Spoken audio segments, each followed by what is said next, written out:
नमस्कार, कानून की बात कार्यक्रम में आप सभी का स्वागत है। दर्शकों, नशा एक ऐसा अभिशाप है जो व्यक्तिगत तौर पर ही नहीं बल्कि पूरे समाज को प्रभावित करता है। ये एक ऐसी बुराई है जो कई सारी घटनाओं को जन्म देती है। कई बार ऐसे अपराध हमारे सामने देखने को मिलते हैं, लेकिन कानून की जानकारी के अभाव में हम इनका विरोध नहीं कर पाते।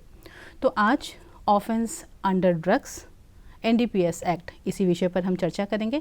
बातचीत करने के लिए हमारे साथ स्टूडियो में मौजूद हैं पब्लिक प्रोसिक्यूटर श्री सुमित कर्माकर। सुमित जी, बहुत बहुत स्वागत है आपका प्रोग्राम में। सुमित जी, आज बात हम करेंगे NDPS एक्ट की। तो ये कौन सा एक्ट है, कब इसकी शुरुआत हुई और इस एक्ट को लाने की ज़रूरत क्यों पड़ी? देखिए, NDPS जो है इसको बोलते हैं narcotic drugs and psychotropic substances act. इसमें जो है 1985 में इसको चालू किया गया, भारत सरकार ने किया है। क्योंकि जब देखा सरकार के जो ड्रग्स एब्यूज होता है और ये जो NDPS एक्ट है इसमें जो पदार्थ दो ड्रग्स को इंक्लूड किया गया है वो बहुत ही डेंजरस खतरनाक होते हैं। आजकल के बच्चे या जब पाया गया कि जो ड्रग्स लेने के बाद में बहुत सारा डोमेस्टिक प्रॉब्लम होता है, देश का जो भविष्य होता है, फ्यूचर जो होता है, उसमें बहुत ही खतरा दिखाई दिया था। इसलिए भारत सरकार जो इसको लागू किया 1985 में, ताकि इसको बंद कर सके, देश को अच्छे रखने के लिए, आगे बढ़ाने के लिए इसको लाया गया 1985 में। तो देश के हित में काम करने के लिए इस एक्ट को लाया गया। तो जैसे आपने बताया कि ये नारकोटिक ड्रग्स और साइकोट्रोपिक सब्सटेंस, तो इसमें कौन कौन सी दवाएं और किस तरह के पदार्थ आते हैं? साइट्रोपिक सब्सटेंसेस जो होता है वो आम जो जनता या पब्लिक जो है हम लोग समझ नहीं पाते। उसमें एक्सपर्ट होते हैं, देखते हैं। ड्रग्स बोलने से जैसे कोडीन हो गया, अब ये चीज़ हम लोग को पता नहीं चलता, ओरली फिजिकली हम लोग सामने ला गया तो हम लोग बोल नहीं सकेंगे। गांजा जैसा, जिसको साइंटिफिक नेम कैनाबिस बोलता है, अभी गांजा एक कॉमन सभी को थोड़ा सा नॉलेज है, डीपली नहीं होने से थोड़ा सा नॉलेज है क्या गांजा एक ड्रग्स में आता है। तो इस पदार्थ को अलग ड्रग्स में लाया गया, जैसा प्लांट हो गया, गांजा प्लांट हो गया, उसका सेवन करना। और साइट्रोपिक जो सब्सटेंसेस होता है ये डिफरेंट तरह का ड्रग्स होता है, जैसा कोडीन हो गया, फेथापिन एक कुछ है आजकल जो चलता है, वो भी हो गया। तो उसमें वो पदार्थ को जो है साइट्रोपिक सब्सटेंस में रखा गया है। ये दो डिफरेंस यही है। अच्छा, खास जो अंतर बोला जाए तो यही है। तो ऐसे तो देखा जाए जो शराब है वो भी एक नशीला पदार्थ आता है, अल्कोहल जिसे कह सकते हैं, लीकर। तो क्या उसे भी इस एक्ट के अंतर्गत रखा गया है? नहीं, अल्कोहल जो बोलता है सिंपल सा जो होता है वो NDPS में कवर नहीं है। उसके लिए सेपरेट अलग सा कानून है। अंडमान के लिए अलग सा कानून है। अगर जो पोजेशन इलीगली रखते हैं विदाउट लाइसेंस है, उसके लिए एक्ट है, अलग सा रेगुलेशन बनाया गया। NDPS में वो कवर नहीं करते हैं। NDPS में कवर इसलिए क्या 1985 में क्या मोर डेंजरस है अल्कोहल, और इसका बाद बहुत डिफरेंस है, इसलिए NDPS में इसको कवर नहीं किया गया। तो जैसे कि आपने बताया कि एक अपराध है, तो जब किसी अपराधी को सज़ा होती है तो क्या ये इसकी मात्राओं पर निर्भर करते हैं कि इसकी कोई मात्रा निर्धारित की गई है? बिल्कुल। इसका मतलब क्या होता है, NDPS में 3 मात्राएं जो है उसको क्लासिफिकेशन में क्लासिफिकेशन लाया गया। सोच लिया भाई गांजा है, कितना ग्राम कौन पोजीशन करने से क्या क्वांटिटी में पनिशमेंट कितना है वो प्रिस्क्राइब किया हुआ। गांजा जैसा हो गया, आप सोचिए कि स्मॉल क्वांटिटी बोलते हैं। स्मॉल क्वांटिटी ने आप पकड़ लीजिए बिलो 1 kg, अगर 1 kg तक सोचिए हमारा कब्जा से पाया गया, उसका पनिशमेंट जो है प्रिस्क्राइब्ड है। उसका पनिशमेंट जो है 1 ईयर से पनिशमेंट है। अगर उसको ट्रायल में अगर सजा सबूत मिल गया तो 1 ईयर पनिशमेंट प्रावधान है, साथ में जो है 10,000 रुपीज़ फाइन है। इसका बाद आता है आपको एक मीडियम क्वांटिटी, और स्पेसिफिक नहीं है, एक आता है कमर्शियल क्वांटिटी। कमर्शियल क्वांटिटी में क्या होता है, 20 kg आप अगर क्रॉस कर लिया गांजा प्लांट इस तरह चीज़, तो उसका सज़ा जो है आपको मिनिमम 10 ईयर्स है, और वो जो है बढ़कर जो है 20 ईयर्स तक जा सकता है। और फाइन जो अमाउंट है वो भी बहुत ज़्यादा है, that is 1 lakh rupees fine है। इसका बीच बिलो कमर्शियल या between commercial and small quantity जो है होता है, उसका बीच में जो है उसका सज़ा जो है 3 ईयर्स है। उसका फाइन जो है आपका 10,000 रुपीज़ है, ये मीडियम वाला में है। तो आप 3 कैटेगरी बोल सकते हैं, कमर्शियल, एक स्मॉल और बिटवीन। इसका एक क्वांटिटी को प्रिस्क्राइब किया, दैट इज सेक्शन 20 बी में आपको जो एनडीपीएस धारा है उसमें बताया, क्लियरली बताया क्या क्या पनिशमेंट, कितना पोजीशन करने से। तो ये तो हो गई खरीद बिक्री की बात, उत्पादन की बात। तो क्या सेवन से भी इसका कोई संबंध है कि जो लोग इसका सेवन करते हैं उन्हें भी इसकी सज़ा हो सकती है? हाँ, कंजम्पशन, ये जो ड्रग्स होता है जो खुद सेवन करते हैं वो भी एक ऑफेंस होता है। ऐसा नहीं है कि हम सेवन कर लिए हमारे ऊपर केस नहीं होगा, वो भी एक ऑफेंस बनता है। वो आपको मिल जाएगा सेक्शन 27 ऑफ एनडीपीएस एक्ट में मिलता है। उसमें भी लिखा है आप अगर सेवन करते हुए पाया गया तो आप you have committed the offence, आप ऑफेंस किया है। अच्छा, तो इस एक्ट की कितनी धाराएं हैं? इसमें आपको रूल्स छोड़ के भी 62 तक धारा है सेक्शंस।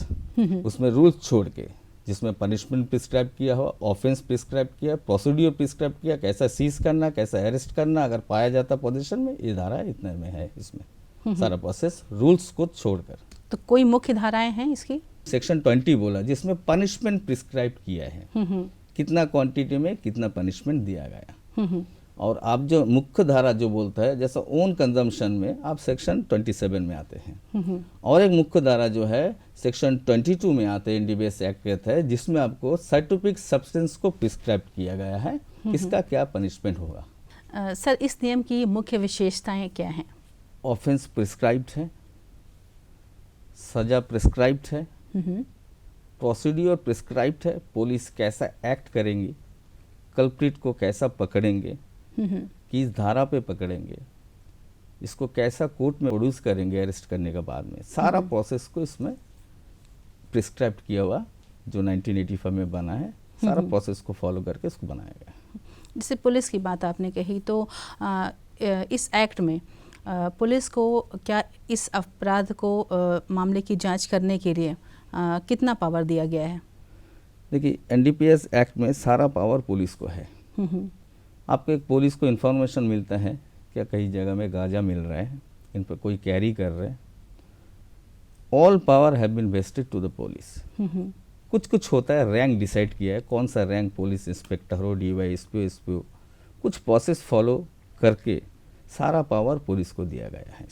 इसमें पुलिस छोड़ के बाकी का कोई दिक्कत नहीं है, कोई प्रोसेस ऐसा नहीं है कि पावर नहीं दिया गया है, सारा पावर पुलिस को दिया गया है। अरेस्ट लेकर कोर्ट में प्रोड्यूस करने तक सारा पावर पुलिस को दिया गया है। अच्छा, अगर कोई बच्चा जो 18 साल से कम उम्र की श्रेणी में आता है, अगर वो इस अपराध में शामिल होता है या इस अपराध को करते हुए पकड़ा जाता है, तो क्या उसकी सज़ा का क्या प्रावधान होता है? उसका सज़ा अगर बिलो 18 जो होता है माइनर होता है, तो अगर माइनर अगर कोई भी ऑफेंस करते, अगर एनडीपीएस एक्ट हो या कोई भी एक्ट हो, किसी में भी ऑफेंस करते, तो उसका भी जो माइनर होता है उसके लिए अलग सा कोर्ट होता है।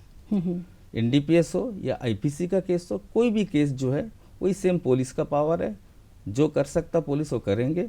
उसका बाद में माइनर का जो कोर्ट होता है उसमें उसको माइनर को प्रोड्यूस करेंगे बीइंग एक्यूज्ड। वो असामी हम लोग जो बोलते हैं एक्यूज्ड हम लोग नहीं बोलेंगे, जुवेनाइल कॉन्फ्लिक्ट बोलेंगे 18 के नीचे होने से। तो जुवेनाइल कोर्ट होता है उसको प्रोड्यूस करेंगे उसको। अच्छा, अब इस एक्ट की धाराओं पर आते हैं। कितनी मुख्य धाराएं हैं इस एक्ट की? इसमें मुख्य बोलने से आप समझ लीजिए जो ऑफेंसेस प्रिस्क्राइब्ड है, जैसा सेक्शन 20 है, आपको मैंने पहले ही बताया 3 क्वालिटी होता है इसमें, स्मॉल है, मीडियम आता है, कमर्शियल आता है, वो सेक्शन 20 में प्रिस्क्राइब किया है। साथ में पनिशमेंट भी प्रिस्क्राइब किया है। सेक्शन 22 में आप आ जाइए। सेक्शन 22 में आने से आप जो साइटोपिक सब्सटेंसेस जो एक्टिविटी होता है, ड्रग्स जो दिखाई नहीं देता, उसमें सेक्शन 22 में बताया। सेक्शन 27 में बताया है जो कंजम्पशन, ओन जो कंजम्पशन करते हैं हम करते हैं, तो उसमें भी सेक्शन 27 एक्ट होता है। और बाकी कुछ प्रोसीड्यूर होता है जो पुलिस को पावर है, आप कैसा है कि उसको अरेस्ट करेंगे। वो गांजा अगर मिला, कुछ बैंड आर्टिकल मिला, उसको आप कैसा सीज करेंगे, सीज करने का बाद में उसका प्रोसेस, उसको इन्वेंटरी कैसा बनाएंगे, उसको कोर्ट में प्रोड्यूस करेंगे, फिर वहाँ से सीजिंग प्रोसेस होगा। ये कुछ मैंडेटरी प्रोसेस जो है 51 सेक्शन 52, सेक्शन 52A में प्रोवाइड किया गया। तो जैसे अभी आपने बताया कि पुलिस को सारे पावर दिए गए हैं, तो कुछ तो नियम होंगे उनके भी, या फिर वो बिना किसी वारंट के कोई भी गिरफ्तारी कर सकती है? कुछ नियम कानून हैं उनके लिए? नियम कानून तो जरूर है। देखिए, एनडीपीएस एक्ट जो एक स्पेशल एक्ट होता है, एक स्पेशल एक्ट होता है। सर्च एंड सीजर और अरेस्ट का ये जो प्रोसीड्यूर होता है वो प्रिस्क्राइब किया है एनडीपीएस में। एक पुलिस को इन्फॉर्मेशन होता है क्या कोई गांजा कैरी कर रहे हैं, पुलिस का पावर है जाके पूछताछ करना है, पुलिस का पावर है आपको बोलना है कि आपको इन्फॉर्मेशन है कि आपका बैग में गांजा है या साइकोट्रोपिक सब्सटेंसेस है।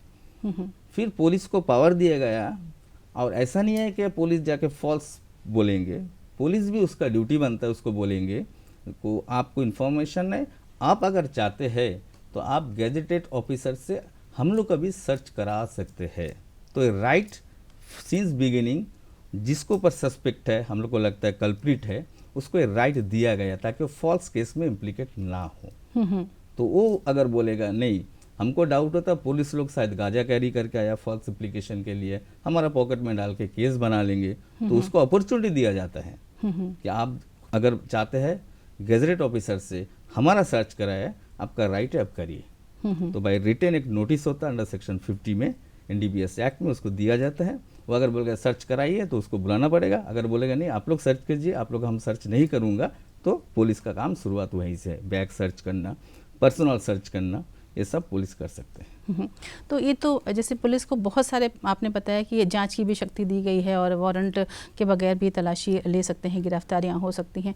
तो क्या ऐसा भी कोई मामला हो सकता है कि वो जो अपराधी है वो न्यायालय तक ना पहुँचे, कोर्ट में ना जाने से पहले ही उस मामले को रफा दफा किया जा सकता है पुलिस की कस्टडी में? NDPS एक्ट में नहीं किया जा सकता, क्योंकि NDPS में कोई स्पेसिफिक कानून नहीं है कि आप इसको कंप्रोमाइज़ कर सके या कुछ फाइन दे के छोड़ दिया जाए। जो पावर दिया जाए पुलिस को इसको कंपाउंड करे या फाइन इम्पोज करके कोर्ट में प्रोड्यूस ना करे, ऐसा कोई एक्ट में प्रावधान नहीं है। अगर आप केस रजिस्टर कर दिया, आपका कर कब्जा से अगर बैंड आर्टिकल मिल लिया, तो पुलिस को अरेस्ट करना है मैंडेटरी विद इन 48 आवर। जो कानून है उसमें वो एक्यूज्ड को जो है कल्प्रिट को कोर्ट में विद FIR का साथ में प्रोड्यूस करना मैंडेटरी प्रोविजन है। अब सज़ा की बात करते हैं, पनिशमेंट की बात करते हैं। इस एक्ट में सज़ा का क्या प्रावधान है? देखिए हम पहले ही बताया कि स्मॉल क्वांटिटी का सज़ा जो होता है वो 1 ईयर का होता है, मैक्सिमम विथ 10,000 रुपीज़ फाइन होता है। जो मीडियम का बात बोला, जो लेस देन कमर्शियल है, मोर देन स्मॉल क्वांटिटी है, उसमें सज़ा जो है 3 ईयर्स का पनिशमेंट होता है, साथ में जो है उसमें इसका आपका 10,000 रुपीज़ फाइन होता है। कमर्शियल जो मैंने पहले बताया 20 kg पाया जाता है, कमर्शियल ह्यूज क्वांटिटी मिलता है, उसमें सज़ा जो है not less than 10 years which में एक्सटेंड टू 20 ईयर्स, मतलब से 20 साल तक भी सज़ा हो सकता है, और साथ में जो 1 लाख रुपीज़ फाइन भी हो सकता है। ये 3 कैटेगरी में पनिशमेंट का प्रावधान है। तो ये तो आपने 3 कैटेगरी बताई, लेकिन ये किन पदार्थों पर लागू होती है? ये जो 3 कैटेगरी हमने बताया है, ये इन रिस्पेक्ट ऑफ कैनाबिस, जो हम गांजा बोला है, ये 3 कैटेगरी गांजा में एप्लीकेबल है, ओनली फॉर गांजा प्लांट। आप अगर बात करेंगे तो कोडीन का हो गया, दूसरा जो साइट्रोपिक सब्सटेंसेस जो होता है उसका अलग है, उसका क्वांटिटी निर्भर करता है, वो प्रिस्क्राइब किया गया है। उसमें भी 3 कैटेगरी होता है, लेकिन उसके ग्राम में कैटेगरी क्लियरली डिवाइड। अगर एक अपराधी बार बार एक ही अपराध करता है तो क्या सज़ा हो सकती है, उसकी अधिकतम सज़ा क्या होती है? आप एक बार गिरफ्तारी हुई, उसे कोर्ट में पेश किया गया, देन उसकी सज़ा मिल जाती है, वापस उसे छोड़ दिया जाता है, फिर वो वही अपराध करके वापस आता है, तो उसकी अधिकतम सज़ा क्या होती है? अधिकतम वो NDPS में प्रिस्क्राइब नहीं है। जो एक बोलता है ना फ्रीक्वेंट ऑफेंडर है, बार बार करते हैं, कन्विक्शन होते हैं, सज़ा होते हैं, उसका प्रावधान जो है कानून जो है ऑलरेडी वो हमारा दूसरा एक्ट में मिलेंगे। अगर हम कन्विक्टेड हुआ 2 ऑफेंस 3 ऑफेंस बार बार करता है, उसका अलग से एक सेक्शन होता है, उसका पनिशमेंट प्रिस्क्राइब किया है। वो NDPS में उस तरह का बने, कोई भी एक्ट NDPS हो या कोई भी IPC का केस हो, कोई भी केस में अगर बार बार करते हैं उसका अलग सा सेक्शन जो है प्रोवाइड किया है दूसरा कानून में, वो लागू हो जाएगा उस टाइम। अगर पुलिस देखेगा ये बंदा NDPS या दूसरा कोई कनेक्टेड केस में पनिशमेंट हुआ है 2-3 केस में, देन पुलिस का पावर है उस सेक्शन अटैक करा के FIR रजिस्टर करना, वो पावर दिया गया। तो इस एक्ट में किन धाराओं के अंतर्गत जमानत मिल सकती है और कितने अंतराल पर? देखिए इसमें जो है हम बोला आपको पहले स्मॉल क्वांटिटी तो होता है जो 1 kg तक kilogram in respect of cannabis, जो आपको मैंने बताया गांजा है, वो गांजा जो है बेलेबल ऑफेंस में आता है category as per classification punishment हिसाब में।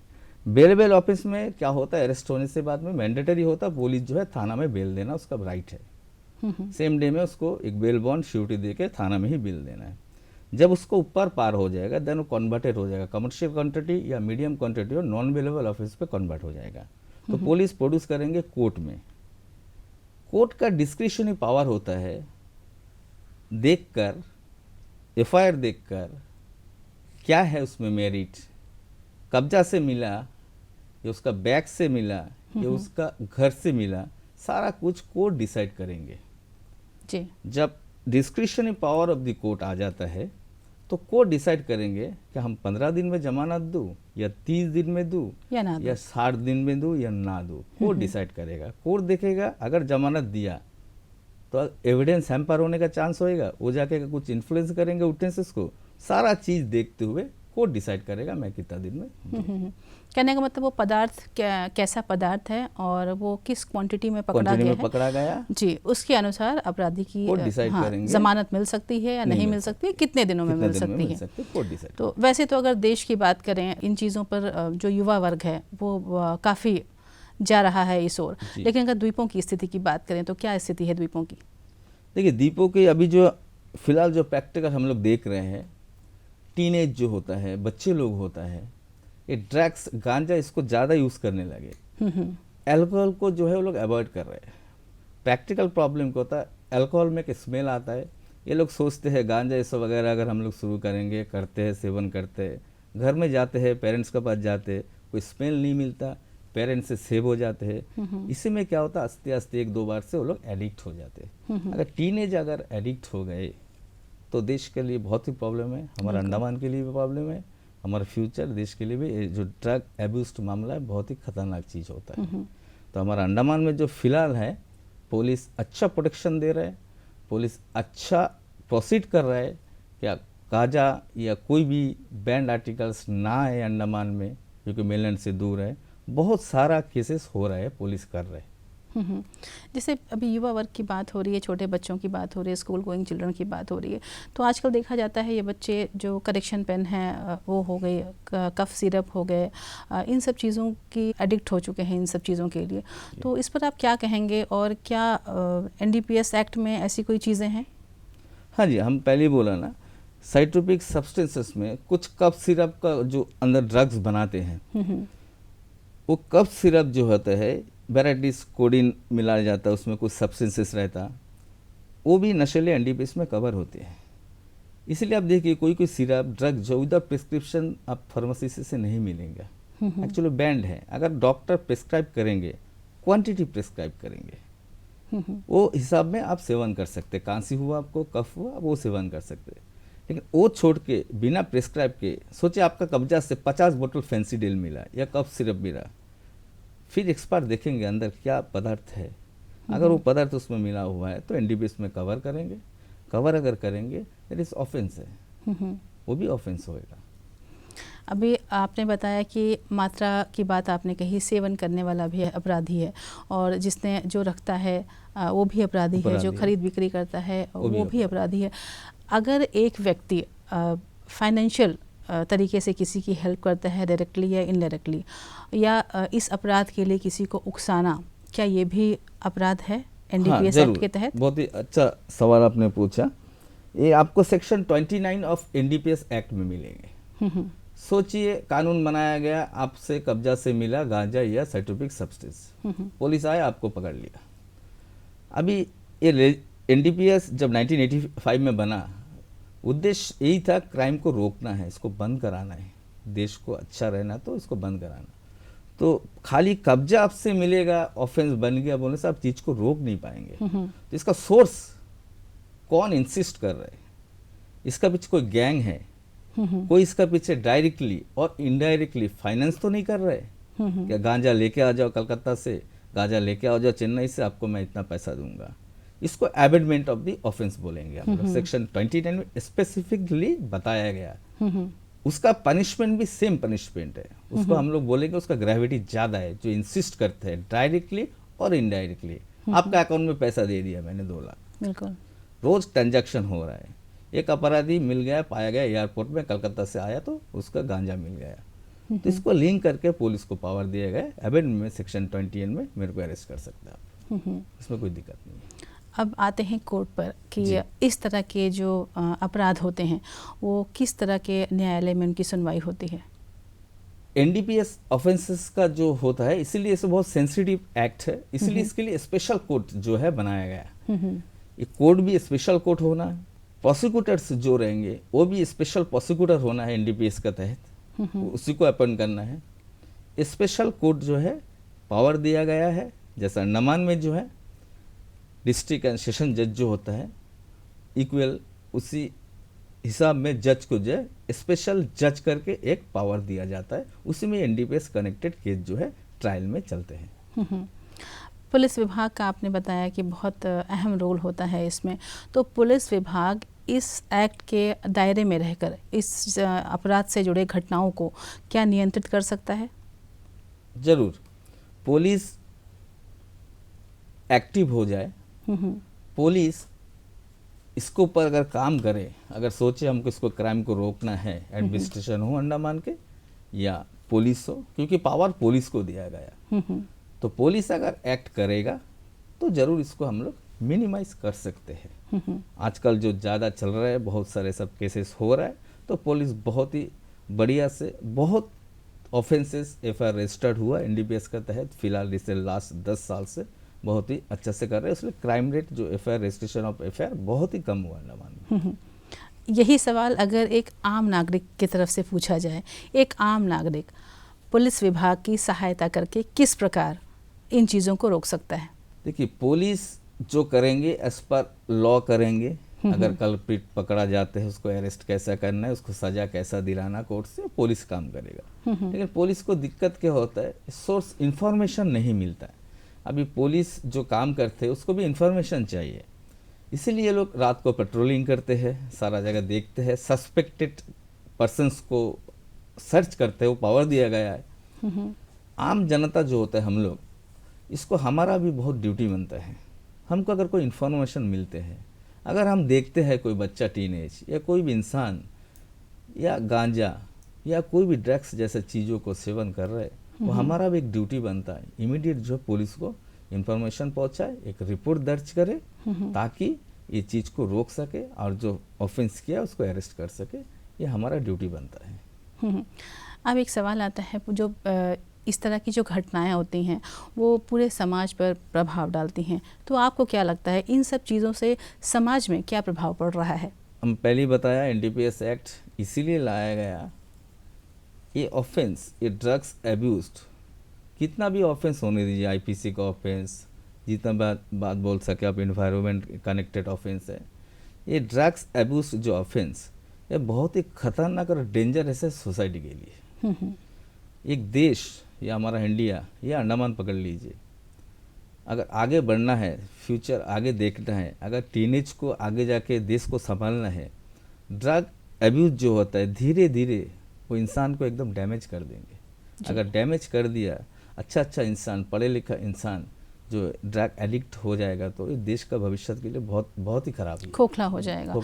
तो अब चलते चलते आप लोगों से, समाज से, प्रत्येक व्यक्ति से, बच्चों से, युवा वर्ग से क्या कहना चाहेंगे, क्या अपील करेंगे? मैं अपील यही करूँगा, सब घर का पेरेंट्स, सोसाइटी, नेबर्स, सब थोड़ा ध्यान रखें कि बच्चे लोग क्या कर रहे हैं। अगर बच्चे लोग पार्क में खेल रहे हैं, टीनेज बच्चे लोग प्लेग्राउंड में खेल रहे हैं, थोड़ा नज़र रखें, देखें ये लोग इस तरह कोई चीज़ कनेक्टेड इलीगल चीज़ों से, ड्रग्स चीज़ों से कनेक्शन ना रखे। अगर इस तरह कोई इन्फॉर्मेशन मिलते हैं तो इमीडिएट जो है पुलिस को खबर दे, रिपोर्ट करे, ताकि पुलिस कानूनी दायरे में रहकर इसको इन्वेस्टिगेशन कर उसको निकाले, क्या सही में कोई ड्रग्स एडिक्ट हो रहा है नहीं है, इसका पीछे कोई अमेंडमेंट हो रहा है नहीं है, इसका पीछे कोई इनडायरेक्टली डायरेक्टली फाइनेंस कर रहा है, क्या ड्रग्स पहुंचाया जाए, बच्चा लोग खिलाया जाए, ये लोग बिक्री हो सके, इसको पैसा मिल सके, फाइनेंशियल प्रॉफिट हो, ये चीज़ को पुलिस कर सकते हैं। लेकिन हमारा ड्यूटी बनता है पेरेंट्स लोग का, नेबर्स का, सोसाइटी का, एक मैंडेटरी ड्यूटी करना चाहिए। क्या देखे, खाली आपका काम में बिजी मत रहिए, थोड़ा देखिए क्या होता है अगल बगल में, तुरंत इमीडिएट आप पुलिस को खबर दीजिए।